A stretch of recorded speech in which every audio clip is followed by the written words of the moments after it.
Bem-vindos! Welcome! I'm Susanna and this is My Portugal. In this very first episode, we're embarking on a journey to explore the vibrant tapestry of Portugal, a country celebrated for its captivating diversity. Today, our compass points to the enchanting North region. Portugal is a nation defined by its regions. Each corner of this country boasts its own unique character, traditions and flavors. Back in school I had to know every region and river by heart, and little did I know that this knowledge would become a lifelong fascination. So what to expect from today's podcast? Well, we will begin our journey in the lush and temperate north, known as Minho region. Often called the Garden of Portugal, because it's so green and lush. We'll uncover its rich traditions, vinho verde, of course, which is not really green wine, but we'll get to that, and vibrant festivals. Minho is at the very top of Portugal and makes border with Galicia, Spain. We will then head to Douro, the birthplace of port wine that we all know about, and explore its terraced vineyards, a UNESCO World Heritage Site, and the flavors that flow from its wineries. Our adventure continues to Trás os Montes, which translated means behind the hills, a rugged and wild region of authenticity, where we'll delve into unique traditions and the Mirandese language, o Mirandês. We will then visit Beira, home to the historic villages and exquisite cheese, which I very much love, and discover its picturesque castles and charming landscapes. We'll move on to central Portugal, that beacons with its rich history from Lisbon to the university city of Coimbra, and we'll immerse ourselves in its cultural treasures. Moving south, we've got, of course, Alentejo.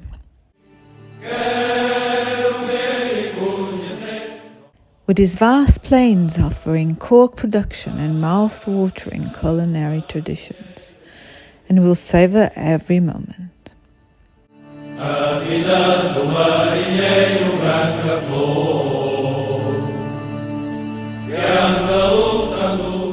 Finally, we'll explore the sunny Algarve, renowned for golden beaches and Moorish influences, a true paradise for travelers. In this episode, our focus is on the lush north region of Portugal.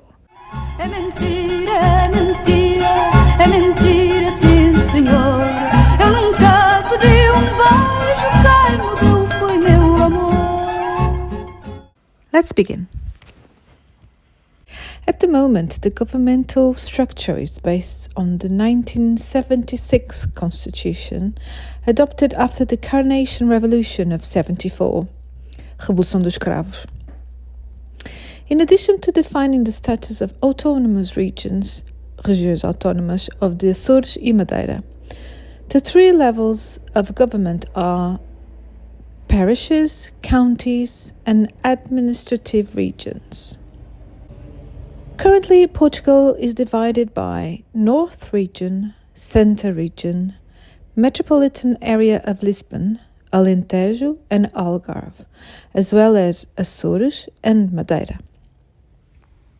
And today we will talk about the North Region. The North Region comprises of the district of Viana do Castelo, Braga, Porto, Vila Real, Bragança, and part of the district of Aveiro, Viseu and Guarda.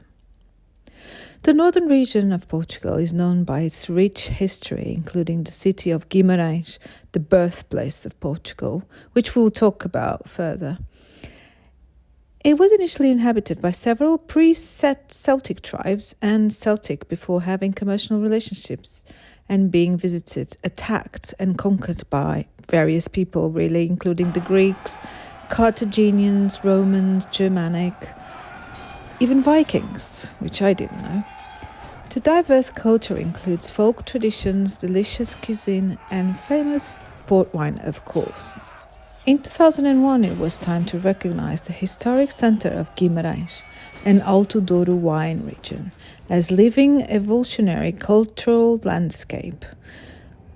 The Douro Valley, a UNESCO World Heritage Site, is the birthplace of port wine. Its terraced vineyards, skillfully carved into the landscape over centuries, produce the grapes that create this iconic fortified wine.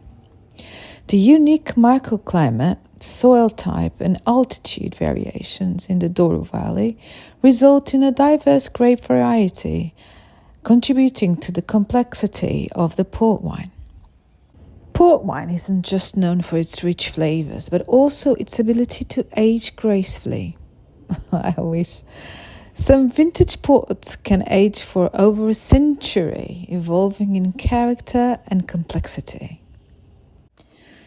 The annual grape harvest, known as the Vindima, is a time of celebration in the Douro Valley. Locals and visitors alike participate in the tradition of stomping grapes to the rhythm of traditional Portuguese music.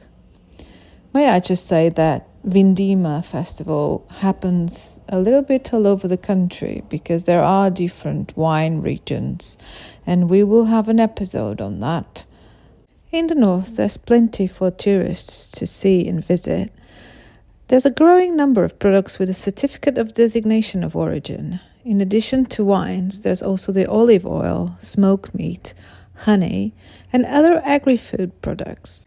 The great value of the heritage and culture associated with these products even led to the creation of themed promotional tours, such as the Port Wine route, the Vinho Verde route, and the Trás-os-Montes olive oil route.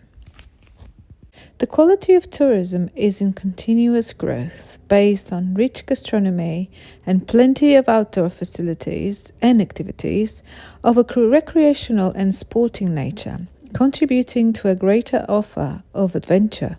The region has 2 geoparks, Aroca Geopark and Terras de Cavaleiros Geopark, recognized for its exceptional geological heritage of international relevance combined with an entire sustainable development strategy. In his romantic work O Minho Pitoresco by José Augusto Vieira in the end of the 19th century, states in particular that Minho, the garden of Portugal. He adds that it was usual in his time, and I quote, "We have heard people call this province among all the most populous and the most active, the most picturesque and the most hospitable, a supreme center of the traditions that individualize a nationality." I thought we could split up the North region and mentioned a few cities, regions, villages that may have something that I find interesting to share. Therefore, we can perhaps start with, I suppose, the most important city of the North region, if not Portugal entirely, Guimarães. During the late 11th century, lived a brave knight named Henry of Portugal. He was not just any knight, he was brother of the Duke of Burgundy, and his heart was full of valor and adventure. One day, Henry heard a great battle brewing in the distant lands of Hispania, and he knew that he had to help. With a heart full of courage, he joined the forces with the mighty Alfonso VI of Leon to fight against the Moors. Their bravery and valor did not go unnoticed. In recognition, the king decided to reward Henry and granted him the county of Portugal as a token of his appreciation. Bear in mind, in this time, Portugal was still part of Spain.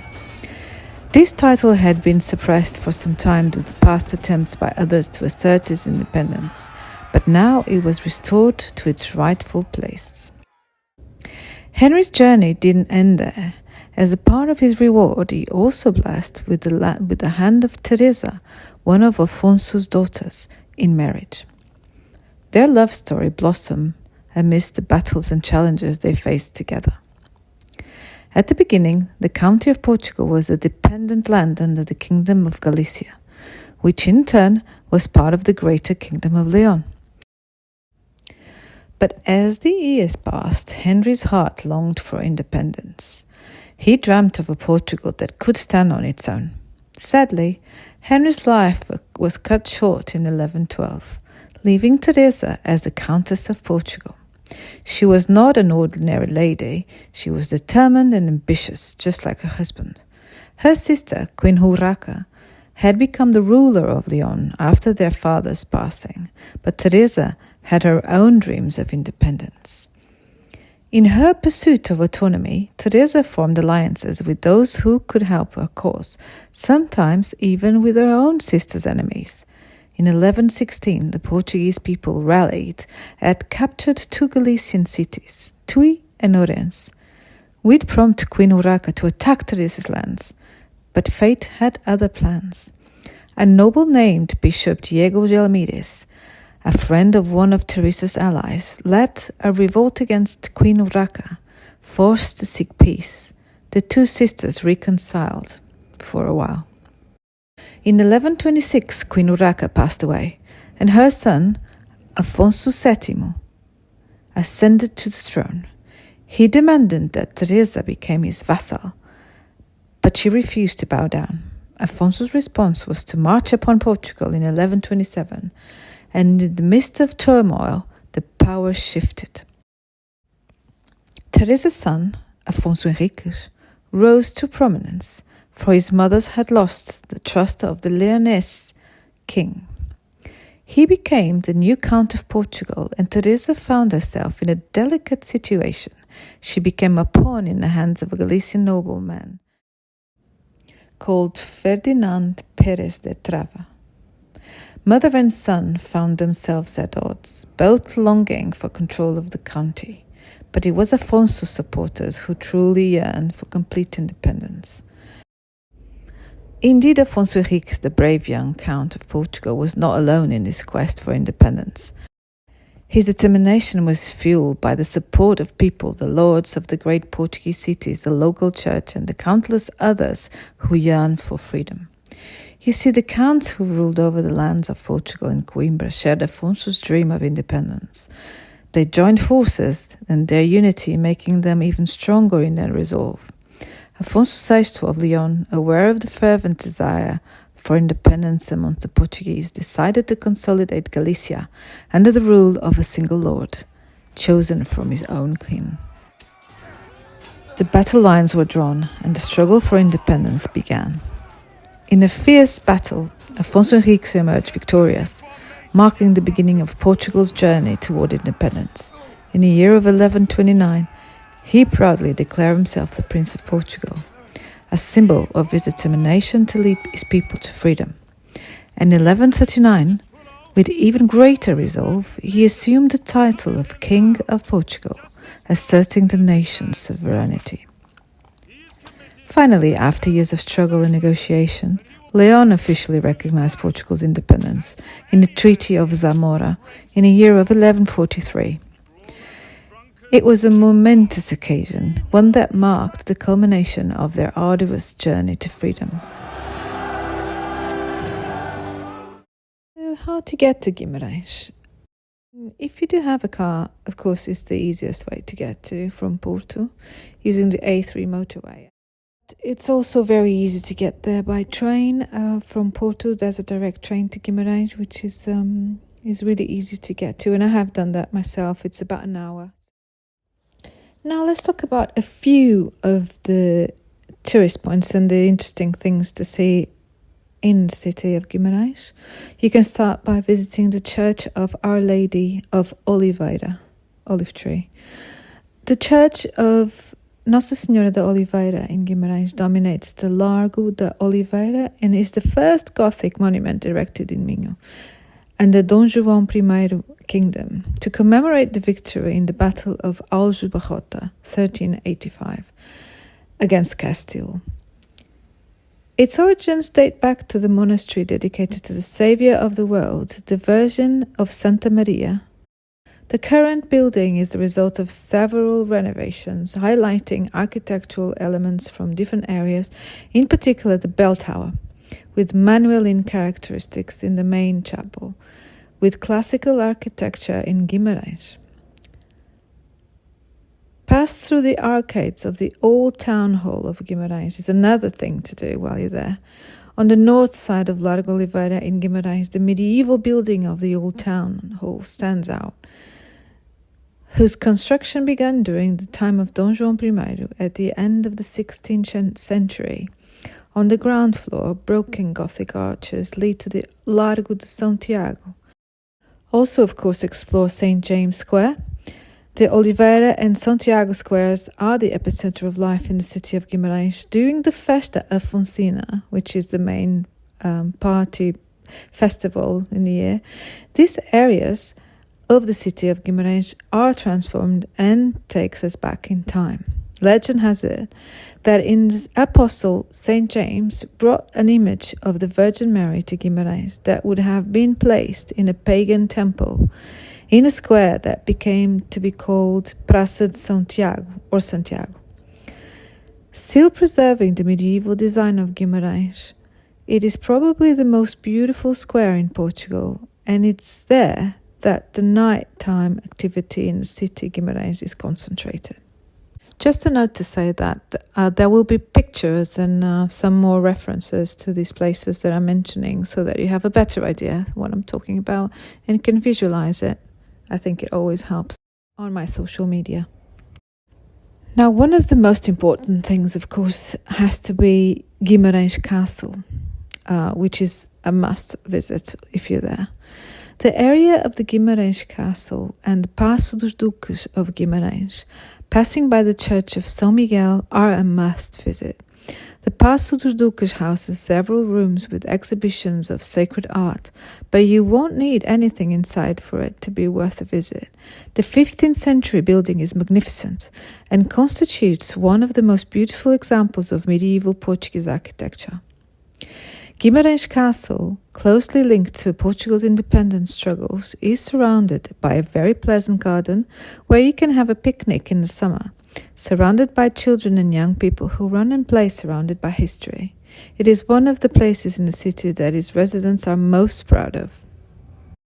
It was in this castle that Dom Afonso Henriques resisted the siege of the forces of King Afonso VI of Leon, with Egas Muniz, which was an influential nobleman, of whom Dom Afonso Henriques was a pupil of, being sent to negotiate with the king and promised that Dom Afonso Henriques would continue to be his vassal, and that the siege was lifted. However, Dom Afonso Henriques would not abandon his claims to independence. The Paço dos Duques de Guimarães is one of the most visited national palaces, and it's no coincidence. Despite having been controversially restored during the Estado Novo, which refers to the dictatorship we had in Portugal, this building is majestic and beautiful. Its size is architectural characteristics of the walls, ceilings and chimneys, which show to be influenced by the Northern European stately architecture, makes it a unique example in the Iberian Peninsula of one of the must-see places to visit in Guimarães. Ordered to be built by Dom Afonso, future Duke of Bragança, bastard son of King Dom João I, was inhabited in the 15th century, but was gradually abandoned, leading to the degradation that worsened until the 20th century. Another tip would be to remember the past in the leather zone, entering the narrow streets and houses in front of the church of Nossa Senhora da Consolação and Santos Passos. We'll pass by the leather tanning tanks. Leathers have been a long tradition in Guimarães, dating back to medieval times. This activity contributed greatly to the economy, prosperity of the town, and the development of footwear industry, and only began to decline in the 60s. Admire the monastery of São Francisco. The origins of the establishment of the Franciscan order in Guimarães date back to 1217, but the Franciscan convent that existed next to the walls were demolished by order of Dom Dinis, as it compromised the security of the town in the event of a siege. In the 1400s, Dom João I ordered the rebuild of the convent in the place where it still stands today, and the work lasted most of the 15th century. The church underwent several renovations until the 18th century. Do get lost in the streets in the historic centre of Guimarães. You won't regret it. There's always these beautiful facades and old wonky houses, which really makes you feel like you went back in time, which is quite amazing. At the end of November and beginning of December, the city of Guimarães gains new life in the cold of winter. The maçãzinhas, the pregão, and the roubalheiras are some of the traditions of the Festas Nicolinas, the party of the city's high school students, but the longest night is the city on the 29th of November, when the Pinheiro Parade and Burial is celebrated, and the night is spent beating bass drums in the contagious rhythm. Once a year, the historic centre gains a new life, returning to the past. Local restaurants transform their terraces into authentic taverns, and there are lots of stands selling medieval products. The city's streets are squares filled with crowns, delight and reenacting scenes, history, music and dances, and food stalls. Between the Paço dos Duques and Castelo de Guimarães, there are several festivals set up, an authentic camp with horses, goats. The king's craftsmen and soldiers arrange with their weapons and challenge the boldest to join them. All of this would be during the Afonsina affair in Guimarães. Also visit the monastery of Santa Maria da Costa. Located on the slopes of Penha, overlooking the city of Guimarães, in a place with the trees Roman and pre-Roman occupation. It was said to have been the seat of the Portuguese county palaces. In the 16th century, a monastery of the Order of Saint Jerome was built, which underwent changes in the following centuries. After the extinction of the male religious orders, the monastery passed into possession of the state, and in the late 1970s it was transformed onto once Portugal's pousadas. The cloisters, gardens, balconies made this one the most emblematic pousadas in Portugal. You can visit without staying. When visiting Guimarães, its position is a good road and rail connections, making it a good starting point as an alternative to the city of Porto for exploring much of northern of Portugal. For example, Braga. You can visit the capital of Minho from Guimarães. Braga, the city of archbishops, is the largest centre of religious studies in Portugal and has a long history that extends to the Celtic occupation and its foundation as Bracara Augusta by the Romans in 16 BC. You can easily get from Guimarães to Braga with your own car, by bus or train. A bit further north from Guimarães, you have Viana do Castelo by the sea, which is absolutely stunning place to visit, absolutely worth it. It's about an hour drive from Guimarães. Viana do Castelo, as many other towns in Portugal, are part of the Santiago de Compostela way, which we will talk about in another episode. Back to Viana do Castelo is an Atlantic coast and a port city just 30 minutes from the border with Spain, so very much at the top. The richness and diversity of its culture, gastronomy and monuments are an open invitation to visit. Viana has an intimate relationship with the Atlantic Ocean, as Rio Lima, the river that crosses it, and with the mountains, of course. In the communion with these three forces of nature, its history was built. I'm speaking a little bit like Yoda now, but don't know why. Museums and the archaeological museum centers prove that its occupation since the Iron Age, the time of the founding of the Citania de Monte de Luzia religious monuments, with emphasis to the Temple of the Sacred Heart of Jesus, better known as Santuário de Santa Luzia, are the great assets to get to know the soul of these people with the Minho spirit.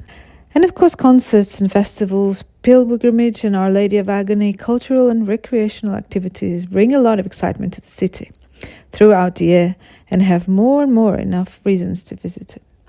Of course, summertime is the best time to visit most of the cities in around the north, I suppose, because it does rain a lot. And it's not great when you're just, walking the streets in the rain or trying to take cool selfies with an umbrella.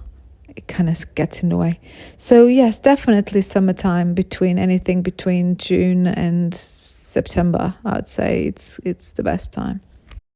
There is also the costume museum that is quite interesting. The originality and color of Vienna's costume pieces spread around the world and are already a brand of national recognition. Not forgetting, of course, the delicate filigree jewelry from Vienna. The oldest pieces of filigree discovered in the Iberian Peninsula date back to 2500 BC, but its origin is unclear. Possibly these pieces belonged to merchants and navigators from the Middle East that were not manufactured here. Only during the rule of the Romans, mining began to exist in the peninsula. And out of curiosity, it was during this period that mines of Pia and Banja mountains in Gondomar, the north of Portugal, became to be explored.